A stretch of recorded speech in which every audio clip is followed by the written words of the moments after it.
We're in the middle of a fairly serious, fairly expensive Gazette digitization project. The local newspaper here, way back, starting in 1846, was a weekly newspaper, the Rhinebeck Gazette, which printed every week, with very few exceptions, until 2009, when it did indeed, at that point, go belly up. And we have been, the Rhinebeck Historical Society, with some pretty strong support from the Frost Memorial Fund, from the Thompson Trust, from the Rhinebeck Rotary Club,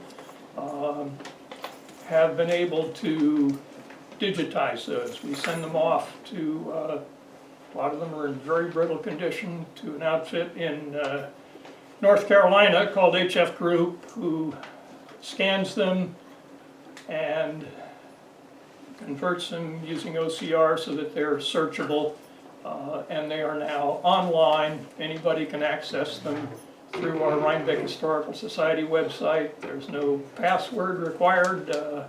You can go, and through our website that you go to Hudson River Valley Heritage, it's hrvh.org is the actual website, and they are now scanned from 1846 through, posted through 1929, actually packed up in that archives room are the next 17 years, which will go down to North Carolina on December 1st.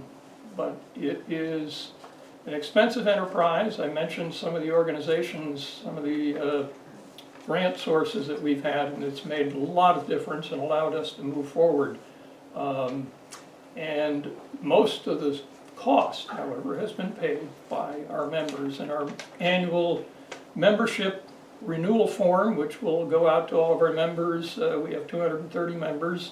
Many of you, I recognize, have been longtime members of ours. And there is an option on that form not just to pay your dues, but to also make a donation to any special projects that we're undertaking.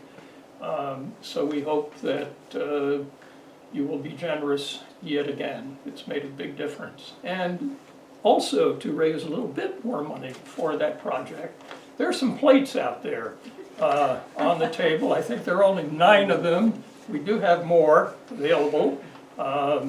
And we are selling those for $10 a pop.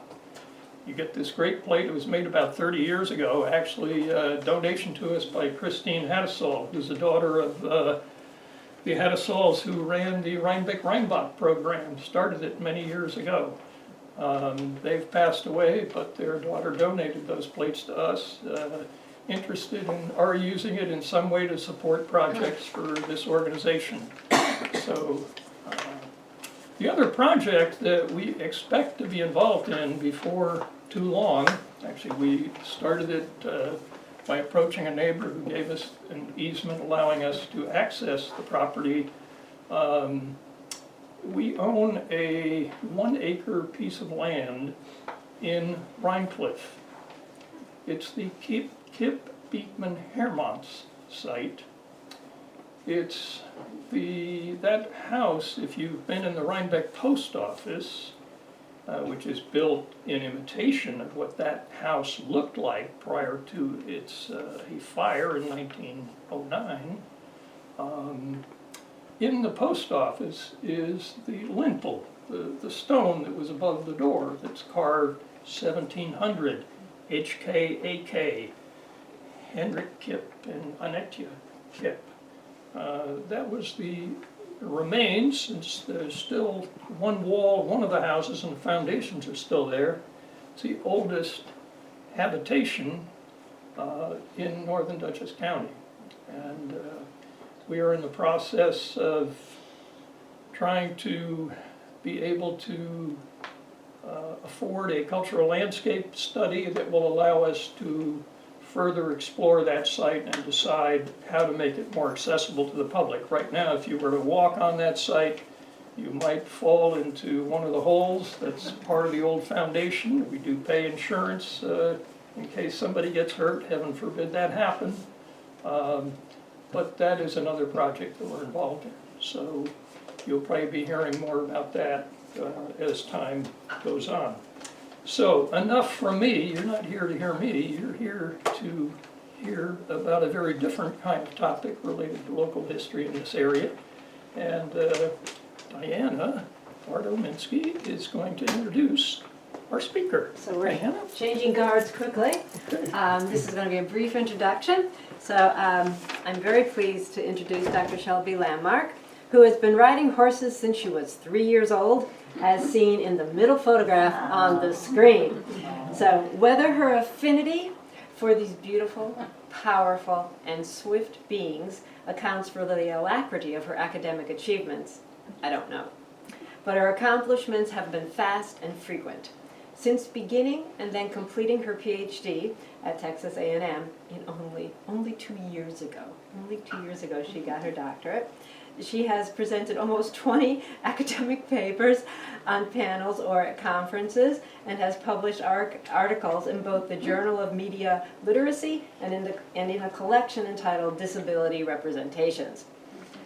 In her current capacity as the recipient of the highly competitive Mellon Humanities Postdoctoral Fellowship at Springwood National Historic Site, which we all know as FDR's house in Hyde Park, she has also written numerous essays for the National Park Service publications, and has contributed significantly to the curation of a new permanent exhibition, which is worth everybody's time, First Things First, FDR, Disability, and Access, which is now on display in the Roosevelt Carriage House.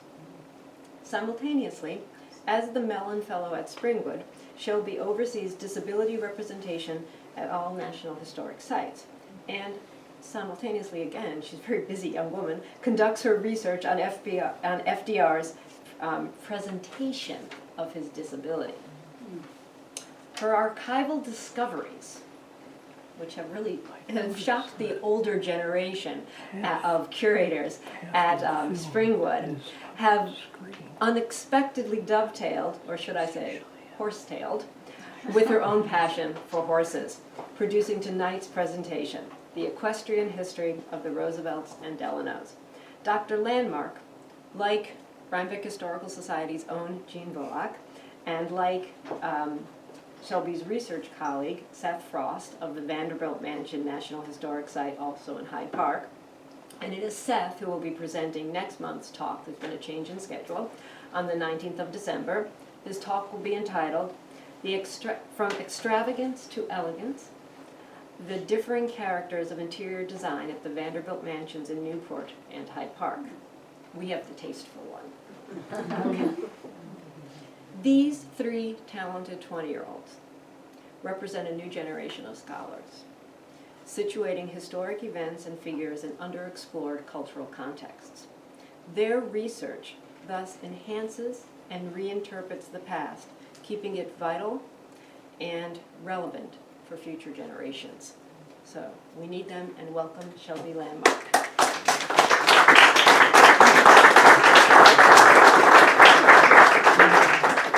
Hi, thank you for coming. I have my big fancy title there. You might be wondering why disability research has anything to do with horses, and I will tell you, but before we get to that, that's going to be kind of at the end as your teaser. This graphic here has every picture on it is a Roosevelt or Delano related picture, and that's a big title. This is the equestrian history of these families. We don't have time to cover all of that. So instead, I have narrowed down our topic to these three areas. So first, we're going to talk about FDR's father. I'm sure we all know James Roosevelt was FDR's father, Sarah Delano Roosevelt, FDR's mother. We're going to talk about specifically James's legacy in the harness racing industry, so I'll explain what that is if you're not familiar. Then I'm going to give you a little insight into what it would have been like to be Sarah growing up basically in Newburgh, and how their family had a relationship with horses that was very interesting. And then finally, I'm going to talk about FDR's relationship with horses pre and post polio. But basically, my research found pictures of him riding horses after polio, and that kind of got me started on this topic of, that's really interesting. as a horse person, I know it requires a certain amount of upper body strength and a certain amount of leg strength to stay on a horse. And that was surprising based on what most people say about FDR's disability. So we'll get to that. But first let's talk about James.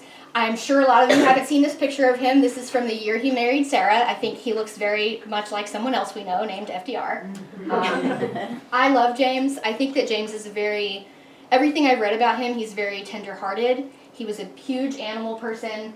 As you can see in this portrait that hangs in Springwood, he has his riding crop and his riding gloves on his lap.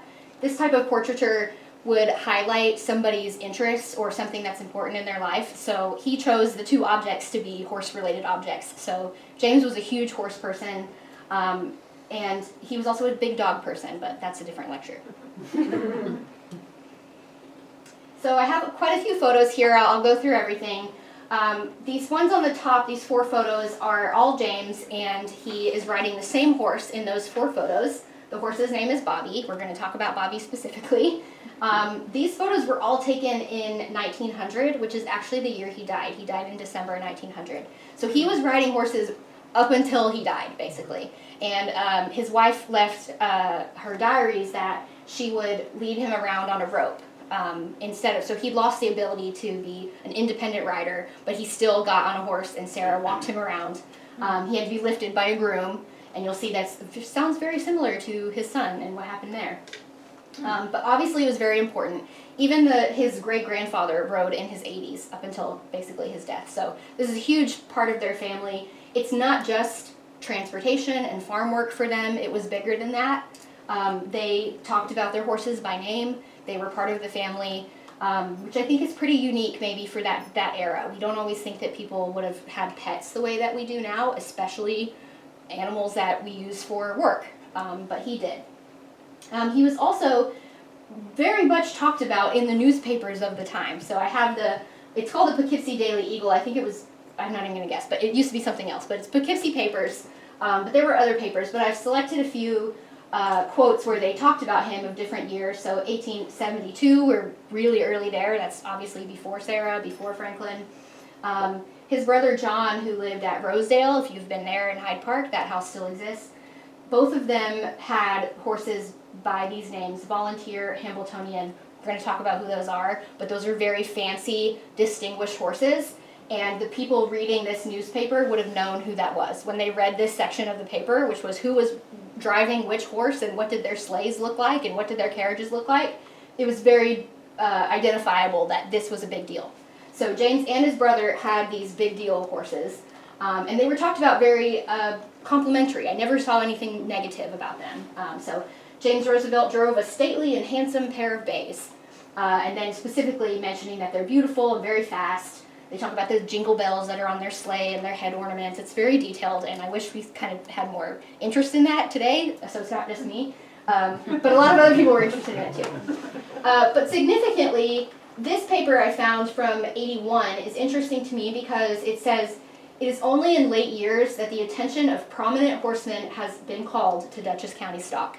Lady Grace, a bay mare 16 hands high, foaled in 1870 and bred by James Roosevelt on the Hyde Park Road, is an example of one of these prominent horsemen's stock that brought this sport and this industry to Dutchess County. If you've been to Goshen or Orange County, you might know that they have a harness racing museum.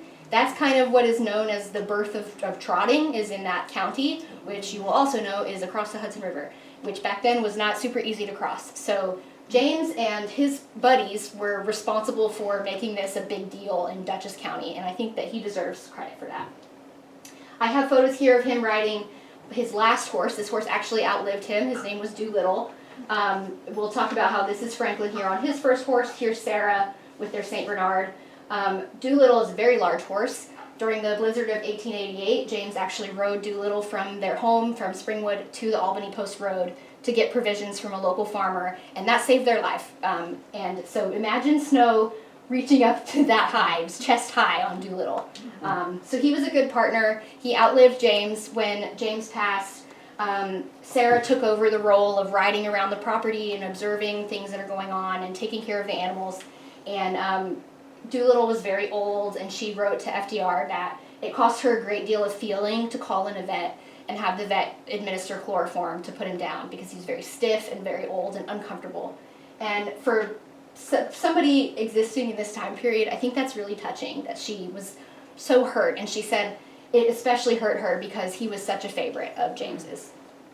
So I love when we can identify horses by name. Here's a really cool painting that includes James and that you can see at the Hyde Park Post Office right now. This is a drawing by Olin Dowes. I see there's a few Southlands people here. This is the brother of Deborah Dowes who established that foundation.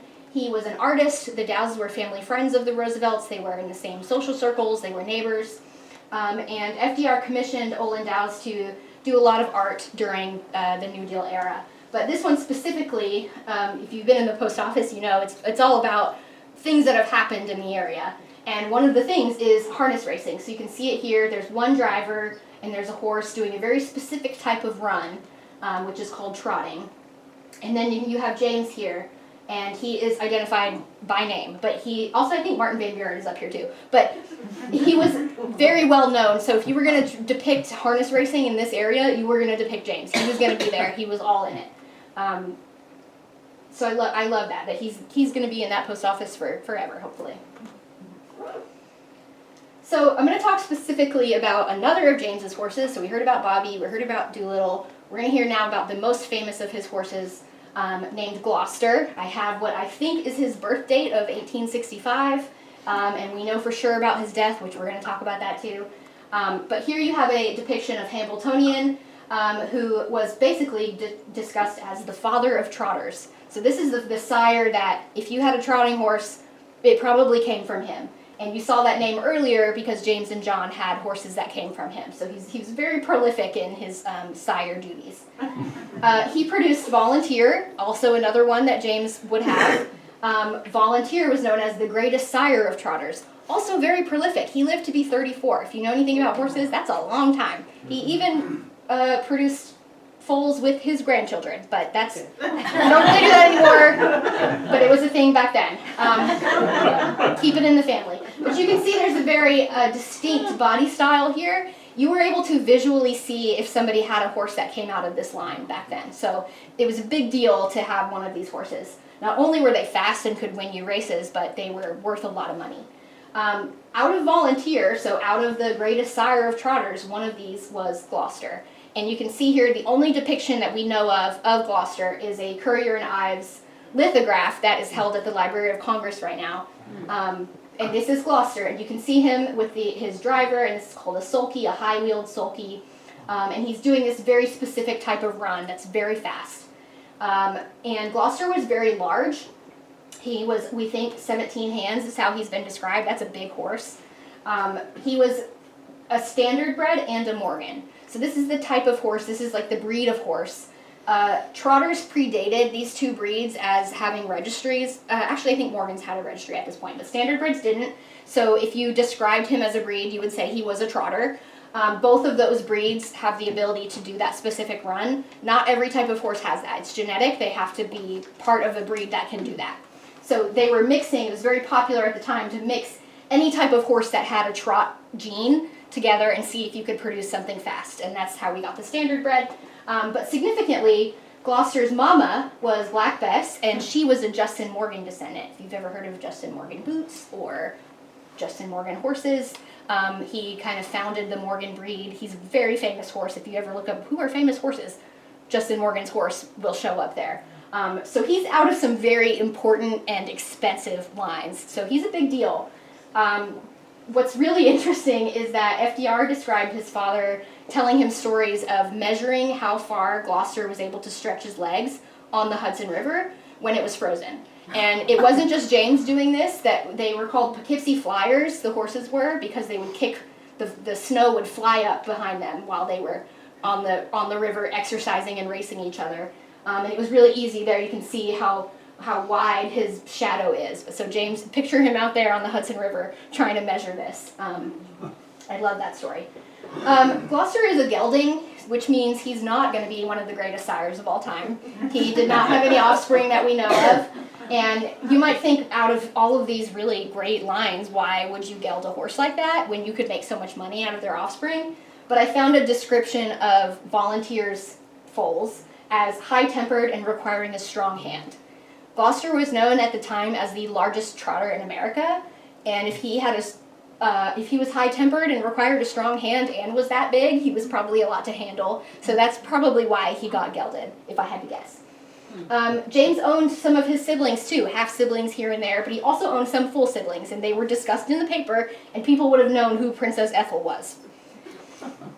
So that's a little bit about Gloucester. We know what we know about Gloucester because he set a record in Rochester for fastest mile in a high-wheeled sulky. It's a very specific record. But he was the fastest for a short period of time.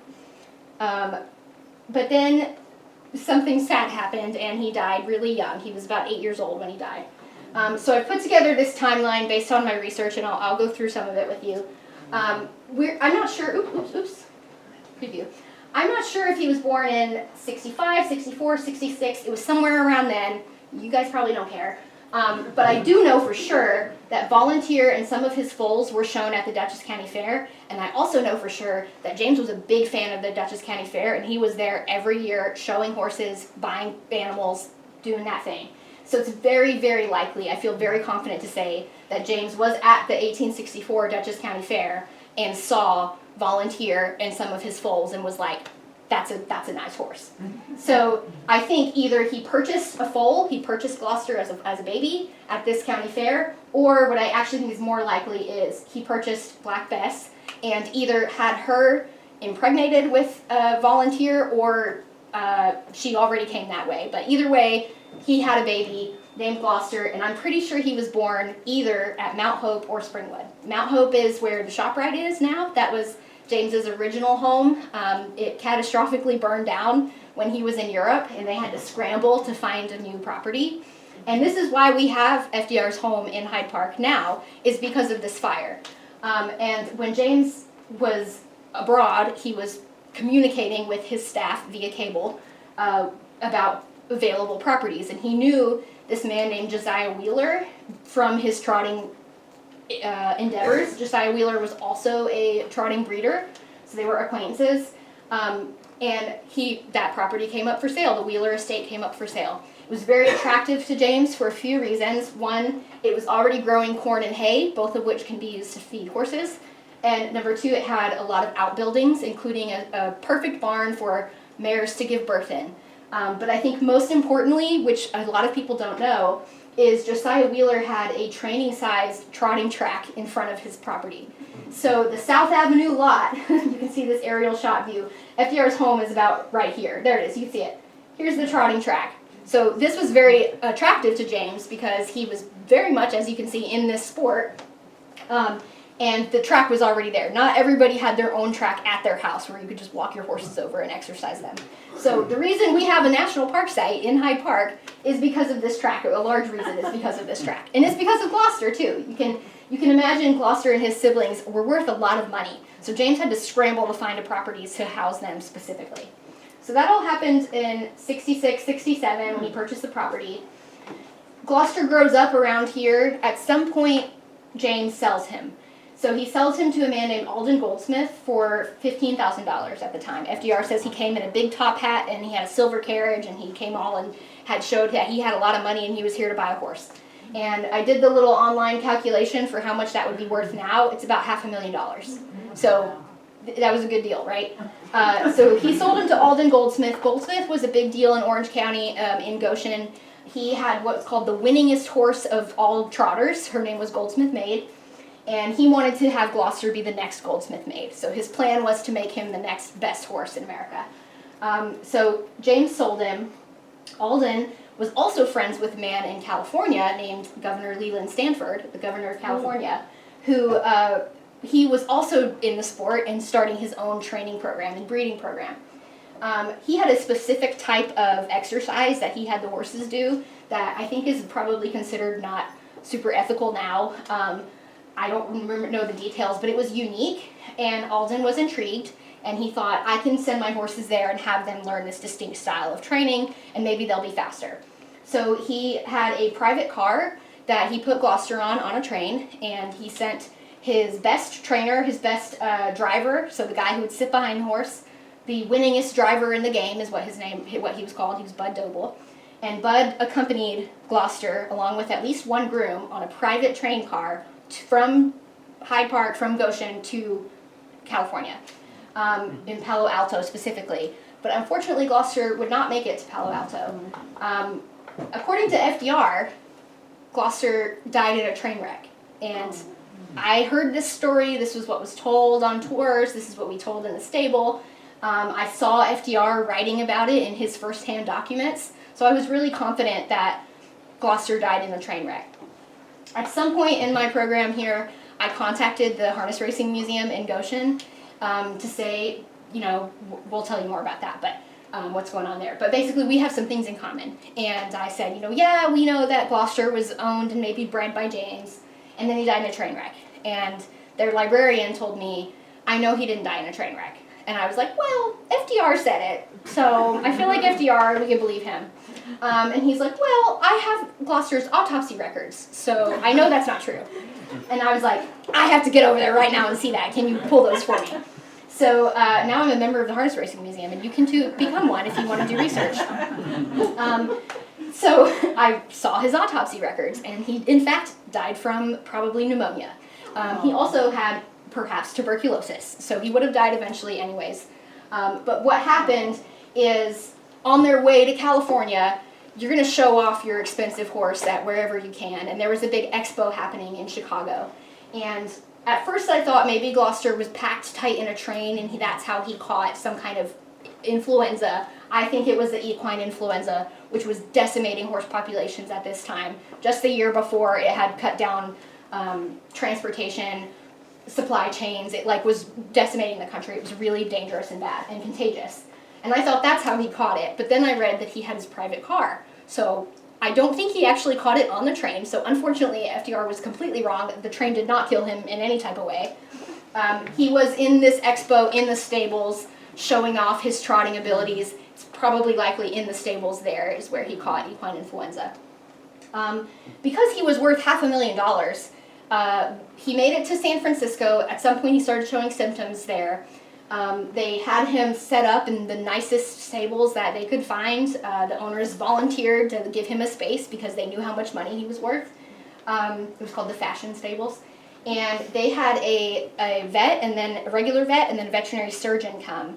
And the vet kept detailed records of Gloucester's status, his health status, for 14 days. 13 days, 14 days, around then. And that was published in the trotting newspapers. So what was going on with Gloucester day by day was published. And it was some gruesome stuff that they were trying, like needles in the lungs to express stuff, and mustard leaves, and whatever was like the top knowledge of the time to cure him was done.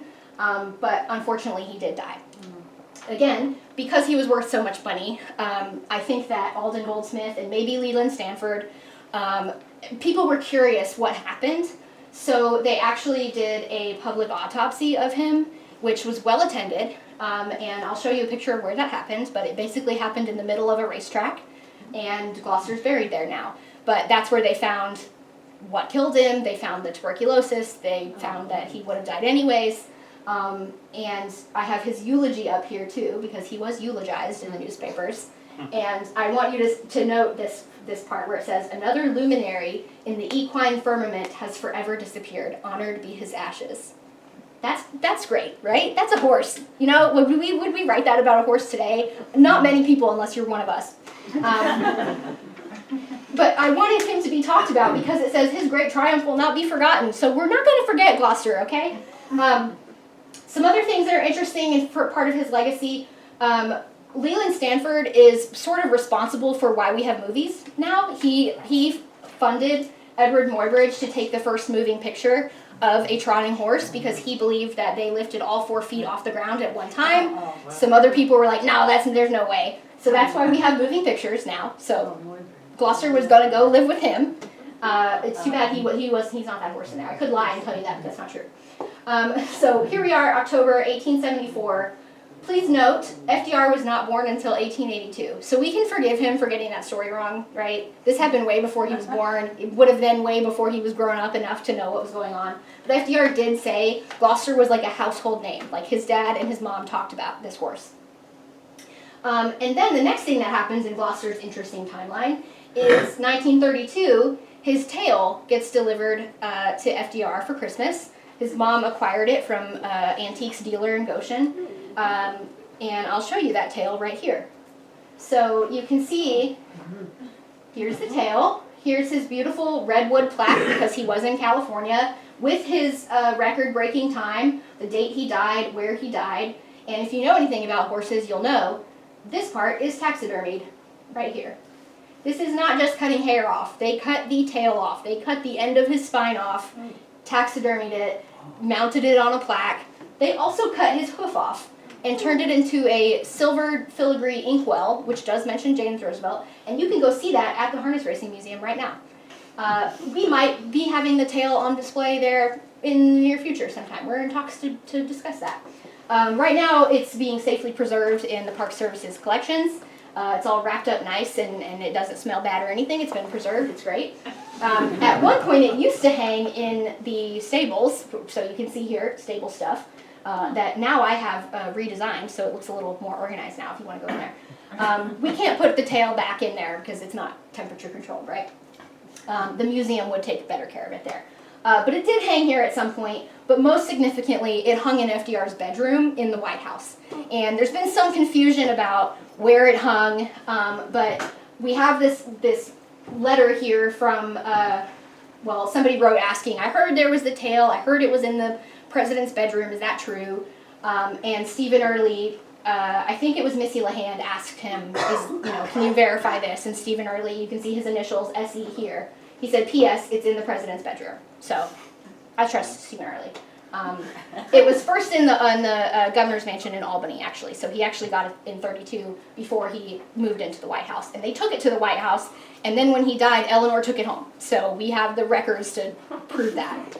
But I just think it wouldn't be nice if we reunited the hoof and the tail, right? So we're gonna try to do that.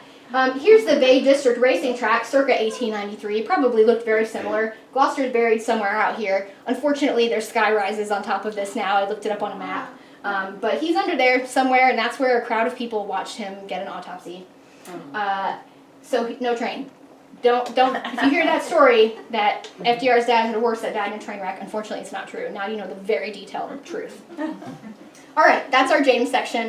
I'm going to talk about Sarah now. I have this really beautiful, attractive picture of her. I'm a fan of Sarah. I will defend Sarah with my last breath. I would love to do that lecture here also. There's lots of negative press about Sarah, but like most of my research has found, that's not quite accurate. But mostly we're going to focus on her youth and growing up as a Delano, as a wealthier family than the Roosevelts even. So I have these two pictures here chosen because there are dogs in them, and there's not very many pictures of her riding a horse or with horses. So I want you to also know that her and James were big-time animal people. So I have a picture here when she's a teenager and then after she's been married and has a kid and can get her own dogs. So here's the pictures that I do have. Up here, this is the Delano brothers that are born at this time, and here's little Sarah. This is taken in Hong Kong, so their dad was a ship transportation guy, I forget the word for that, but they spent some time in Hong Kong when she was a child, and they had a big famous racetrack that is still there that you can go see, that they attended races at. They had their own ponies and carts, so you can see her there. This picture is not dated, but it's labeled Sally, so she was commonly known as Sally to her family members. So that's her right there. And this is her home in Newburgh that is not there anymore, it burned down, but that is what it looked like, very nice. And then this is the only picture I've ever found of her on a horse, and she's sitting side saddle. And we actually do have a side saddle, or maybe two, I can't remember. We have at least one in the museum collection at FDR, so pretty cool. Here's James, he's riding Bobby once again. I don't know who this horse is, but this is beautiful Sarah sitting there side saddle. Here's a photo of her father, who, this big ship magnate, he would become very disabled, and that's a whole other story. But here's a picture of him driving a carriage, which I love, because you might not be able to walk, but you can still drive a carriage. And then here's a drawing, again by Olin Dowes, of Sarah going calling. So she would take the horses out and go visit friends around the area.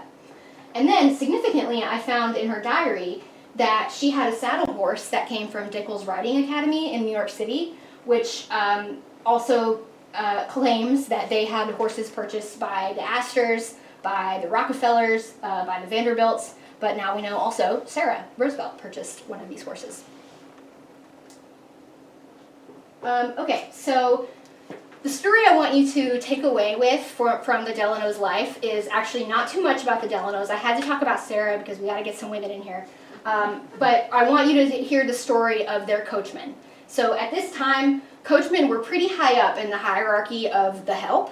And Warren was, just like James, very big horse guy. Maybe that's something that they liked about each other. He was okay with James marrying Sarah, even though he was much older. But he was also a big horse guy.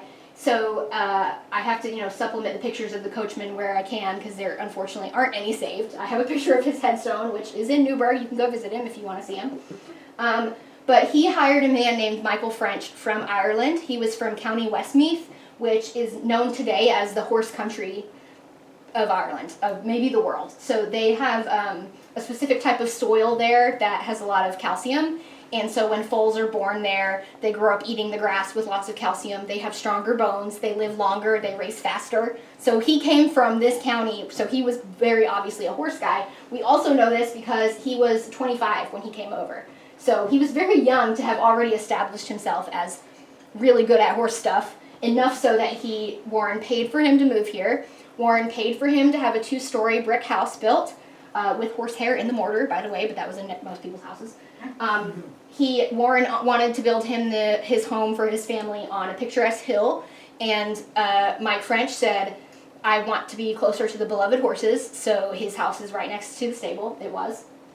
And Warren also, the funny story about French is that one time Warren told him, I know that you know every birth date of the horse in my stable, but I hesitate to ask you the birth date of your children, which you can see he had many children listed here. That's not all of them. So he was a big horse guy, and I love that we know this much about a member of staff, basically.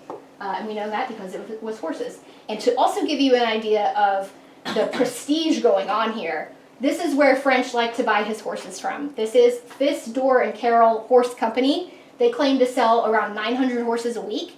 They had a multiple story, 7 stories of a building. They had a huge arena. It was, I think, 197 by 65 feet.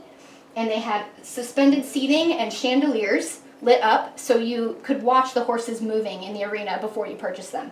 And this is where French's his grandchildren said he liked to go to buy the horses.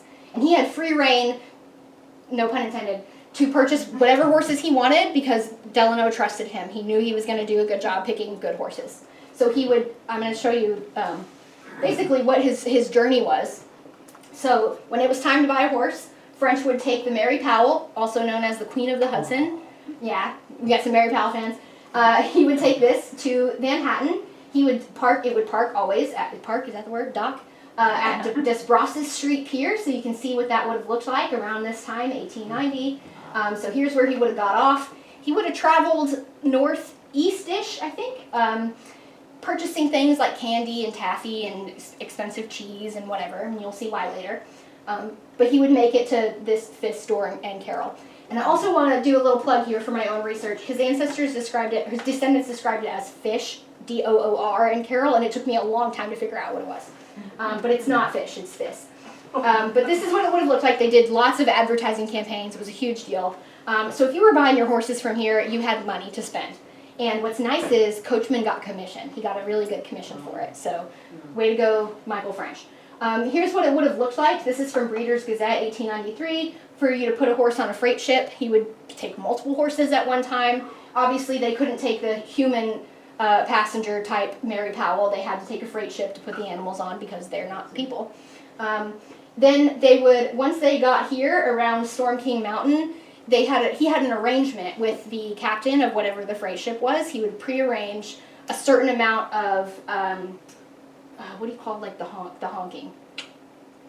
Horn blowing. Be like, okay, today we're going to do it 6 times. And he would have his children waiting on top of either his house or the stables, and they would hear that, and they would go out to look, and they would see the ship's beam light, search beam, whatever, pointed at Algonac in Newburgh. And they would say, they're about to be here, let's go tell the stable boys. So they would run downstairs, the stable boys would get whatever they needed to get to be able to meet them at the dock.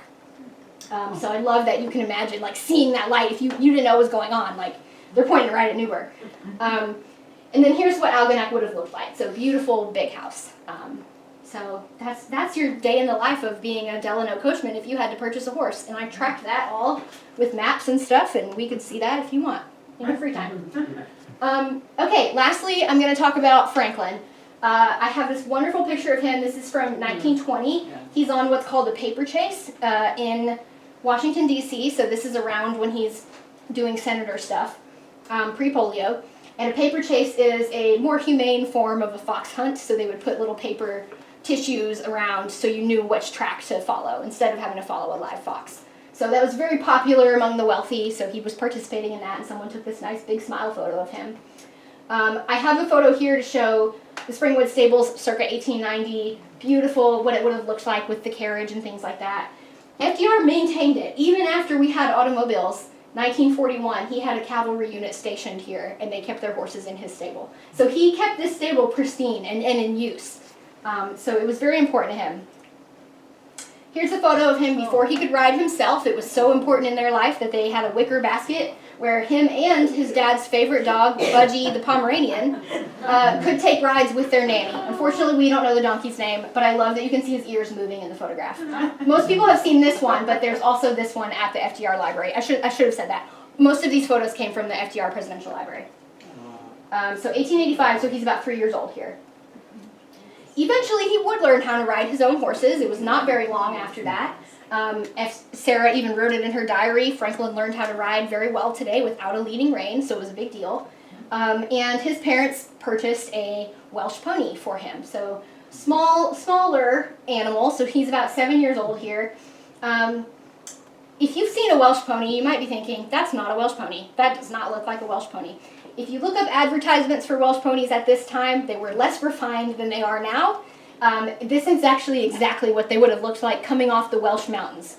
And in 1880, that's the first year we had any Welsh ponies coming to America. So she came over very shortly after that. So he had one of the first Welsh ponies in America, which is one of the most popular breeds now. So I think that's pretty cool. Her name was Debbie. He wrote a lot about her in his letters to his parents. When he would go off to school, he would say, I dread coming home and not seeing Debbie. Before he was gifted Debbie, he wrote for a school assignment, basically convincing his parents what I would think is, I can have a horse, I promise I'll take care of it. You know how you do when you're a kid. So he said, the horse, which is a donkey sometimes, not literally, but is stubborn is what he's saying. But as a rule, is a noble animal. A horse has to be fed on hay, oats, bran, and grass. If I bought a horse, I would put him in a stable and have him groomed and washed every day, as well as a well-groomed horse is always more healthy than a dirty horse. And that's true. So his parents were like, we believe you can take care of a horse. And he did. He was described as grooming Debbie within an inch of her life. And that's a direct quote. Here is a drawing by Olin Dowse again of what he imagined it looked like when Franklin met Debbie for the first time. The other fun story about Debbie is that one time James was going on a fox hunt with Archibald Rogers from the Cromwell's estate area. And little Franklin was told specifically, you are not to follow us, but he did. And little Debbie's legs worked as hard as she could to keep up with those big horses. And when they caught up, James said that her coat was all in a lather, so she was completely drenched in sweat. And Franklin was in big trouble, and he had to be with her every single day to make sure she didn't catch an illness from that. She survived as far as we know. Here's a cute little picture of him with his riding crop. Reminds me a lot of the portrait of his dad. All right, FDR's favorite horse, we're getting towards the end here. It's Bobby. We met Bobby earlier. Bobby was James's horse. Bobby also outlived James. He was purchased right around when James was getting sick and dying from heart disease. And Bobby was described as really gentle. And they wanted that so that Sarah could lead him around. He couldn't have a high-spirited, hot horse with someone who was, not well. So he was a good horse, even as a young horse. He's from Kentucky. Now we would call this an American saddlebred. This wasn't quite a breed at the time. But it was mostly to distinguish from a driving horse. However, as you can see, Bobby was used as a driving horse at the Dutchess County Fair to much acclaim, and they did win ribbons, which we still have. And he competed in riding classes and driving classes, not only driving as a single, but also as a tandem. And so you can see him here in Hyde Park around Springwood. in 1908, 1905, 1905. Isn't he beautiful? He's beautiful. And Franklin looks great. Here's another picture of Bobby, a little bit older here, 1917. We've got some children coming along now. We have Anna and James and little FDR on Bobby. So just like if you were a horse person and your parent would put you up there, they did that too. And FDR grew up doing that with his father, and James did that with both of his children because FDR had a half-brother. That's another story. Eleanor said, I don't think that Franklin ever loved another horse, so that's how we know this was his favorite horse.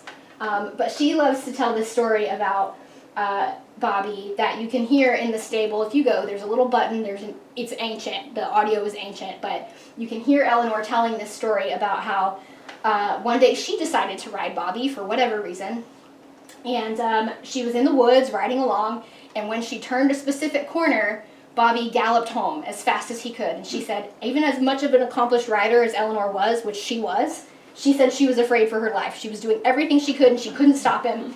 And he only stopped when he got back to the stable. And if you ride horses on trail rides, you know you are not supposed to run your horse home because they get that in their head of, I can run home and get food faster.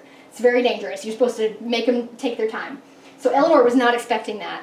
And she came home, and she's like, Franklin, I almost died. Bobby almost killed me. And he laughed and laughed, and he's like, oops, I forgot to tell you that I trained him to do that. I let him do it. Which I think if you know FDR, like, oops is probably not right. So yeah, great times with Bobby. Around 1921 here, we're getting closer to FDR getting polio. And after he had polio, he had partial paralysis for the rest of his life. Very early, this is super early. I think, Seth, you found this actually, didn't you? This is a letter that FDR sent to, I'm not going to pronounce that because I'm from Texas and I know that's a local name, but you guys can instruct me on that later. This man was an engineer, and he was designing a motorized wheelchair, which for 1923 is pretty cool. And somehow FDR's half-brother came across him, and the half-brother of Rosie was telling him about FDR catching polio and becoming paralyzed only 2 years before. And this engineer was like, oh, I'm building a motorized wheelchair. I would love to send your brother one. So he wrote to FDR saying, I met your brother. I'd love to give you this. And Franklin basically was like, I spent a lot of time in the woods, and a motorized wheelchair is not going to get me very far in the woods. So he said, actually, what would be more ideal is a horse to get him around. And he said, this autumn I have been able to sit on a horse and be led around the place. So as early as 1923, he was getting back in the saddle. Of course, I would fall off if the horse, I can't read that, I already forgot what that says. Trotted, yeah. And what I need, even more than a moto chair, is a horse which is constitutionally unable to trot, and which is also guaranteed against any sidewise motions. And then later he says, of course, that's not true. That's not going to happen. But what would be more perfect? So he wanted his ideal mobility device would have been a horse. And I think it's very funny that constitutionally unable to trot is what he wanted when his dad spent so much time and money breeding horses that were constitutionally able to trot. He thought he needed something else. So very early, getting back in the saddle.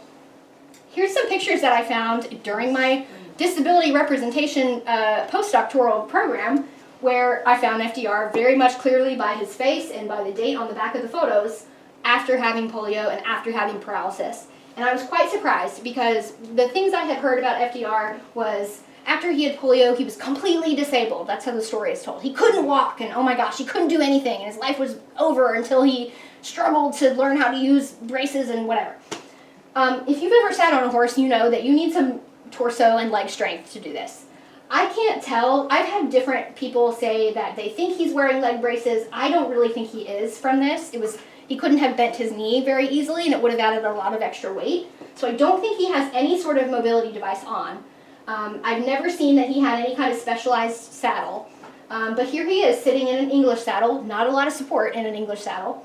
And he's on horseback, and he's disabled, and that's great. And this is much later. This is 28. We're starting to see these pictures of him, mostly in Georgia. So he had a rehabilitation center in Warm Springs, Georgia. You may have heard of it. He had horses there for all the patients. So they would roll their wheelchairs up, and then the help would put them on the horses, and they would go along the trails. So he knew it helped him, and he wanted it to help other people. And this is very significant because we didn't have equine physical therapy as a formalized discipline until at least the 1960s, if not the 1970s. So in the 20s, Franklin is like, you guys should ride horses, that's going to help you. So he knew that this was good exercise, and we know that now, and that's backed up by research, but he knew it because he was a horse person. And I love some of these photos. I love this one because you can see the horses in motion, so he's not just propped up as a photo op. He's smiling, so he's not just suffering the whole time. We've all made that face when we're riding, okay? Like, don't read too much into that. Mostly he's smiling. And then it was even published in the newspaper that the governor has been starting to ride. So people not only knew he had a disability, that's really what my research is supposed to be about, but they also knew that he was riding horses, and that was not the only time it was discussed. Here's some more photos of him in Warm Springs. Here he is riding with the chair of the Democratic National Committee, Edward J. Flynn. Here he has a Western saddle, so he could ride in different types of ways by himself. And then I can't show you this clip because of copyright reasons, but you can find it if you ask me. You can also watch it on Ken Burns' documentary, The Roosevelts. But you can see a clip of Franklin with Missy LeHand, and they're both riding their own horses, and you can see them moving along. So he didn't actually just sit up there, which is what kind of we thought at first, like, oh, he was so disabled, right? He couldn't have been doing that because he enjoyed it. He probably didn't enjoy it as much as he enjoyed swimming, right? We know he loved swimming. But he did it on multiple occasions, and it wasn't just standing still. I think there was a little bit of some politics going on, though, here. I think that he was, in many ways, emulating Teddy Roosevelt, his cousin, his fifth cousin, right? Yeah. He emulated him in a lot of ways, including which style of glasses he wore and all kinds of other things. But what we know about Teddy Roosevelt is that he liked to do manly stuff. And to him, that meant riding horses, doing horse things out in the West. So it's not a surprise to me that when Franklin was trying to convince the public that he was healthy enough to be the governor of New York and then the president, which he did have to try to convince the public that. He spent a lot of time and effort doing that. It's not a surprise to me that he thought, I know what will convince them, is if I'm sitting on a horse. So I think there's lots of things going on here. He's a horse guy, it's politically useful also, and it's great exercise. So we don't really know why he didn't, as we know, he didn't leave a diary. But whatever reason, he did it. I think this is my last slide. Great, Warm Springs, awesome. That doesn't really affect us. We're here for local history. Bam, Hyde Park. So you can see here, FDR on a horse right in front of his house in Springwood. And this wonderful picture. This picture really started it all. Before I found the ones of him riding, I found this picture. And I know that's Bobby based on his mark and his socks. But I love this picture because you can see Franklin doesn't have any mobility device on. He probably has his leg braces on, but he's using the weight of his 6'3", 185 to 89 pound body on this horse's neck. And if you also know about horses, they gotta like you to do that. There's a lot of trust going on here for both of them. Bobby's getting older here. You can see by the socket above his eye. They're both aging, but they trust each other enough to stand there like that. I don't know this horse, but these are Boy Scouts that came, and they had a little photo op going out west program in 1930.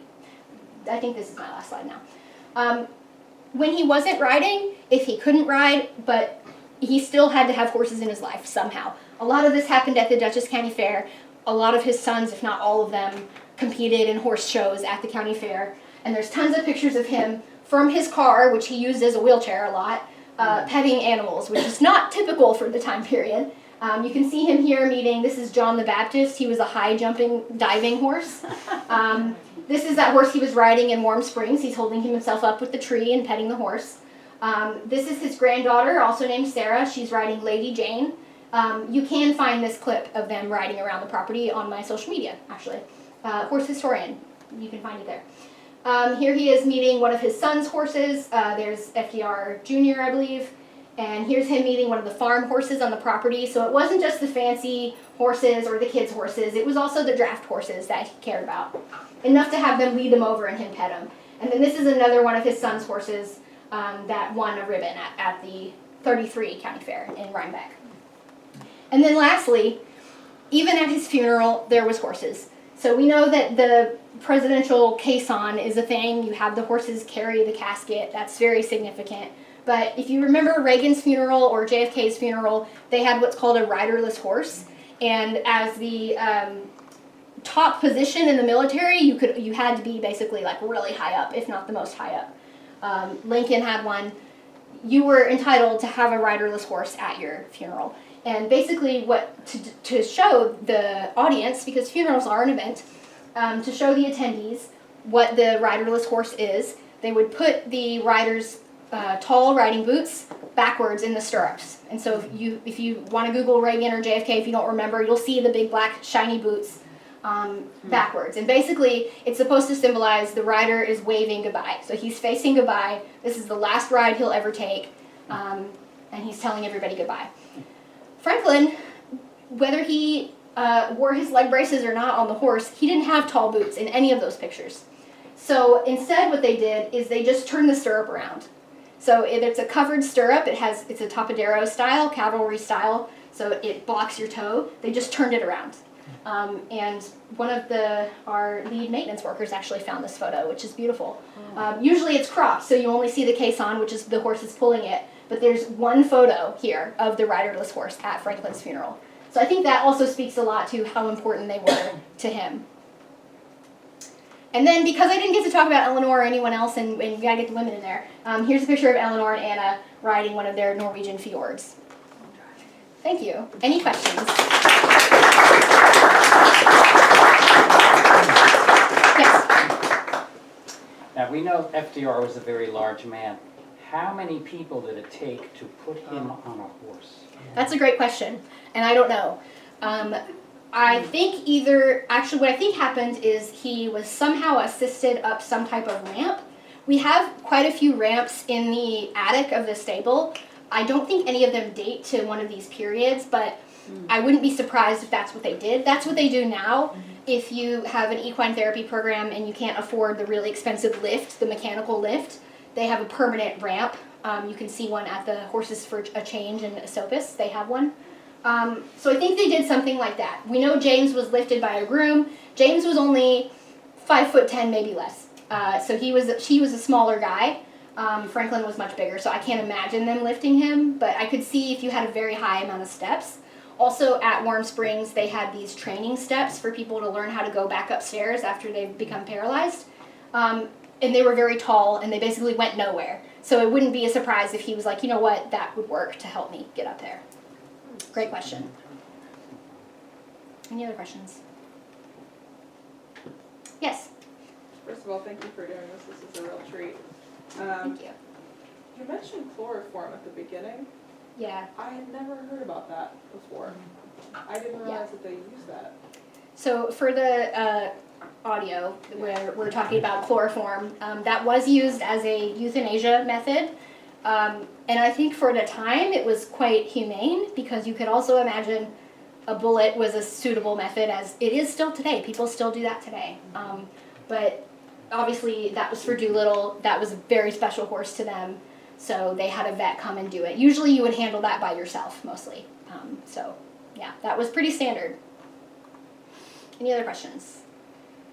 What's wrong with me? That's good.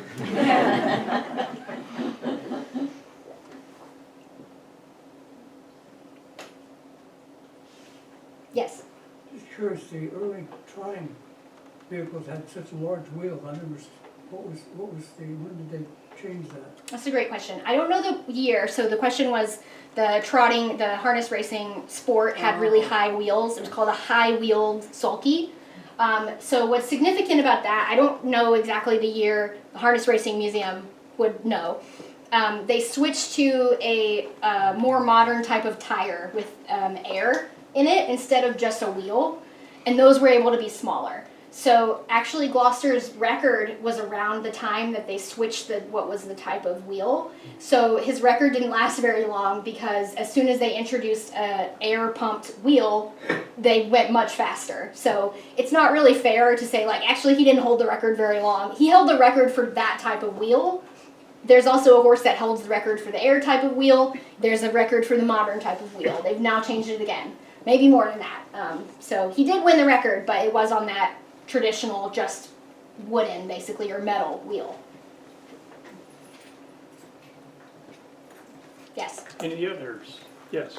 I'm still having trouble with the concept of why it seemed like Gloucester was actually killed in a train wreck when it didn't happen. How did that story come about that FDR thought that, or people told him that?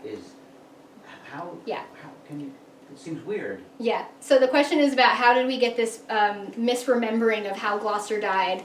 Was it a train wreck? Was it not? It wasn't. If you've ever played the game Telephone, where you whisper in someone's ear and then they have to whisper in someone else's ear what you said versus the last person, what they said, it's completely different. I imagine it was something like that. FDR had heard this story as a young child. He just remembered train, the horse died and there was a train, and you kind of exaggerate sometimes when you're telling a story, most of us do. And he was known to do that. So I think it was just, I don't think it was malicious. I think he just accidentally misremembered it. But it's a less sexy story for sure. It was the flu. Yeah. I have a question. So the person who bought him from James paid an enormous amount of money, and he didn't live much longer. And when the autopsy was done, it's discovered that he was chronically ill. Yeah. Was there ever any financial litigious event after discovering that the horse was chronically ill, or we don't know, or you haven't gotten there yet? That's a good question. I've looked into it because I thought the same thing. Alden Goldsmith was actually offered $40,000 for Gloucester, so if you can imagine, 15 was $500,000, 40 was over $1 million. He was offered that much for him, but he wanted him to be the best racehorse in the country, so he didn't want to give him up. So I think that is why they did the autopsy, to see that he didn't purchase a lemon, basically. But if I had to guess, because we don't know for sure, things like contagious diseases were so common that it wasn't necessarily James or whoever had Gloucester before sold you a sick horse. It happened to everybody, and especially because the equine influenza epidemic happened just the year before. It was on everybody's mind that this was something that could happen. So I don't think that anyone knew Gloucester was sick and was making him race. Although I will say that just reminded me, the groom left a note in the newspaper that over a year before he died, he had what's called fistulous withers, which is, we got some horse people nodding. Very bad illness where this tack right here is putting pressure on their withers, and it causes a fistula, which is an open wound. And he said that Gloucester had an open wound there for like over a year. So he was not in great health, but that was pretty common for how they used horses at the time, was putting tack on them that didn't fit great. Shelby, thank you for a very fast-moving and very well-researched presentation. And Shelby's here today, but in 2 months, at the end of January, she will be back. Not to talk about horses, but to talk about, tell us very briefly what that It's about topic is gonna FDR's be. disability and how we misremembered that people actually did know about it. And that's the most common story told now, is that nobody knew he had a disability, or that FDR did not want anyone to know and he intentionally hid it. And my postdoc research has shown that there's no evidence for that, and in fact there's evidence for the opposite. So we're going to talk about So to hear more, January Come back. 30th, 7 o'clock, right here. I have a Yes, little Diana. question. So your postdoc is for the disability research, and so this was an accidental find? Yeah. Though, that you just going through the archives, you found all this material about the horses? Thankfully, our superintendent, Amy Bracewell, the former curator, Frank Futrell, who is retired now, they indulged what now I know is my autism hyperfixation, and they gave me free rein to investigate this stuff. So even if it didn't directly relate to FDR's disability, they said have at it because no one else is doing it. My dream is to renovate the stable to be a museum space the way that they've done in Goshen. So if anyone has any money that they want to give, we could use some. But yeah, so there's some very nice people that let me do that. So please join me in another hand for Shelby.